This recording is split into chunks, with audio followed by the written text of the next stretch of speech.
नमस्कार बच्चों Sanskrit with Meenakshi YouTube channel में आपका स्वागत है।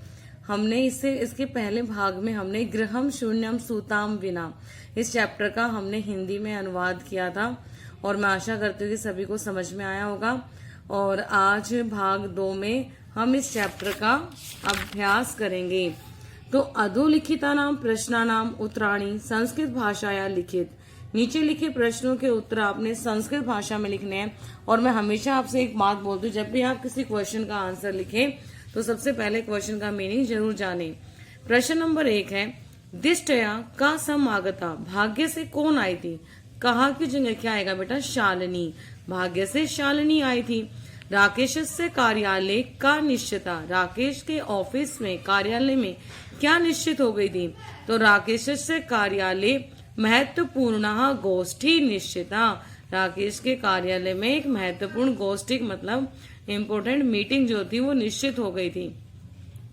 राकेशः शालिनीं कुत्र गंतुम कथयति, राकेश शालिनी को कहाँ जाने के लिए कहता है। तो राकेशः शालिनीं मालया सह चिकित्सिकां प्रति गंतुम कथयति, राकेश शालिनी को माला के साथ डॉक्टर के पास जाने के लिए कहता है। उसके बाद है बेटा, सायकाले भ्राता कार्यालयात आगत्य किम करोति, शाम के समय भाई कार्यालय से आकर क्या करता है।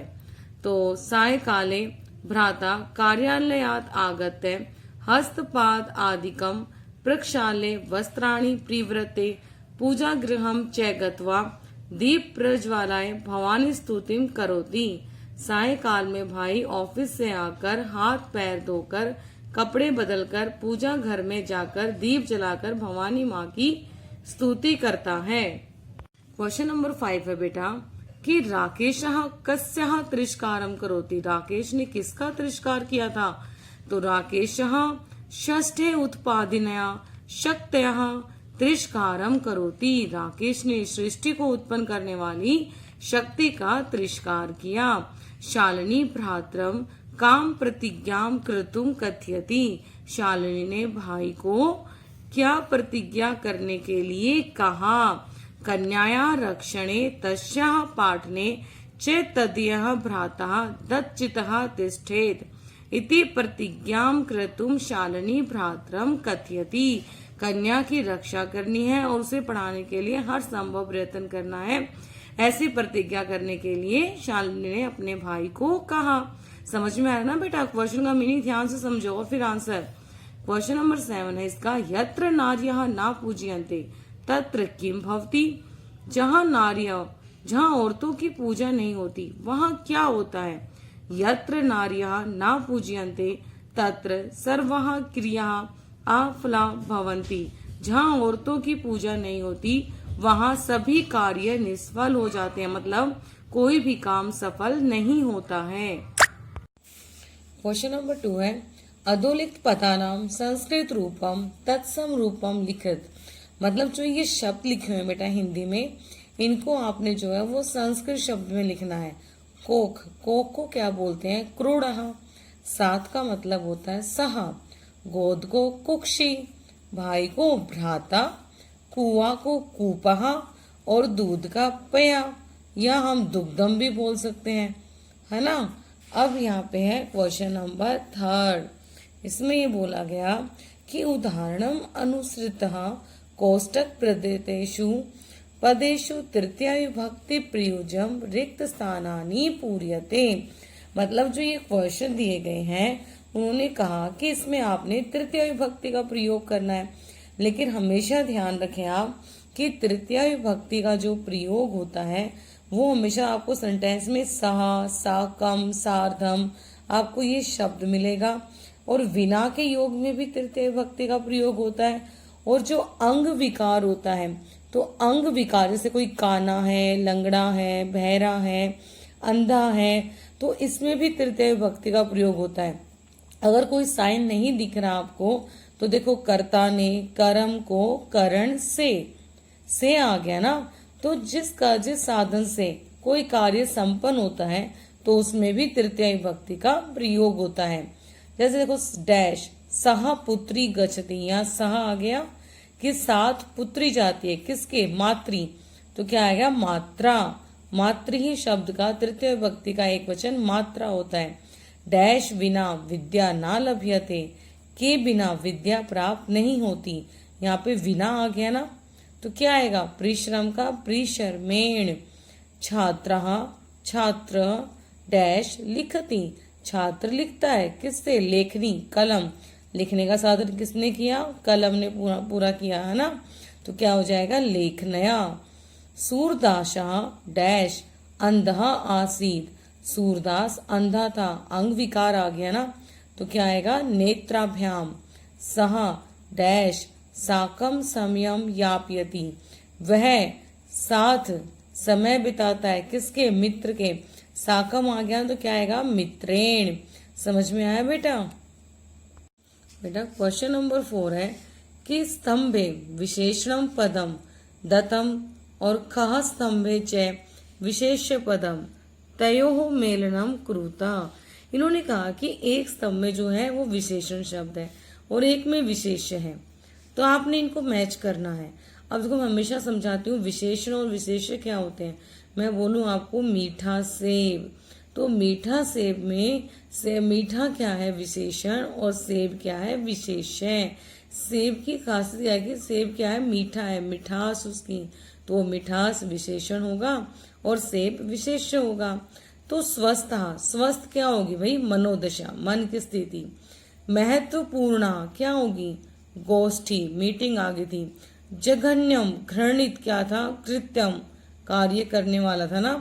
क्रीडंती पुत्री, खेल कौन रही थी? पुत्री।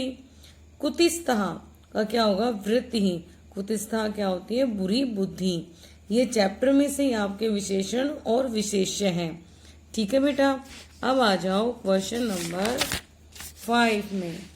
अब क्वेश्चन नंबर 5 ने क्या कहा कि अधोलिखित पदानाम विलोम पदम पाठात चित्वा लिखित।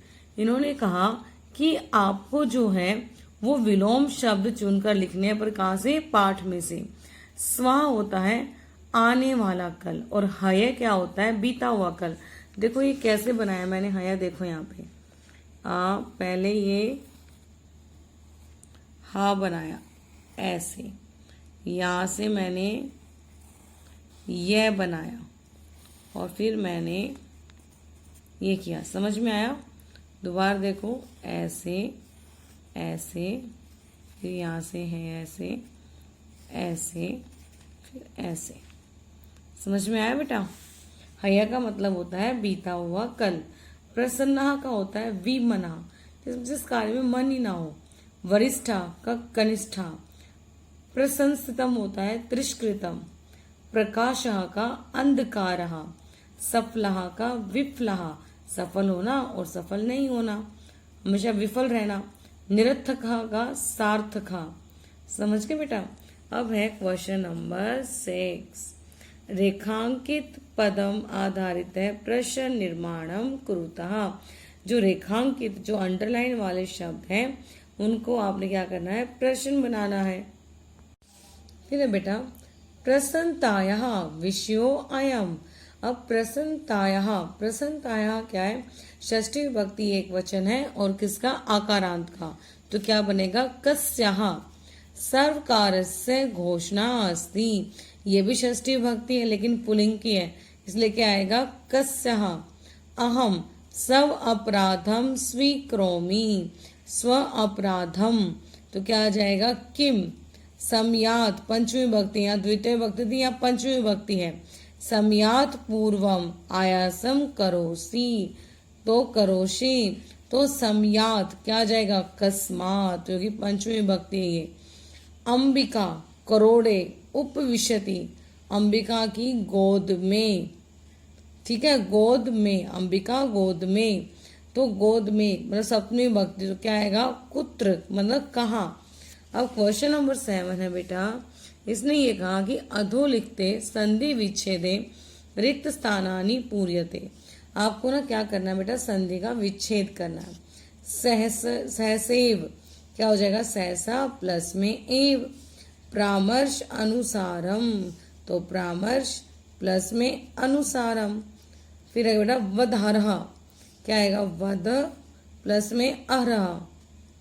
अधुनेव, अधुना प्लस में एव। प्रिवृत्तो अपि, तो प्रिवृत्तः अपि। तो बेटा इस चैप्टर का हमारा अभ्यास पूर्ण हुआ। आपको अभ्यास समझ में आया हो, चैप्टर समझ में आया हो तो प्लीज़ मेरे चैनल को सब्सक्राइब, लाइक और शेयर कर दो। धन्यवाद।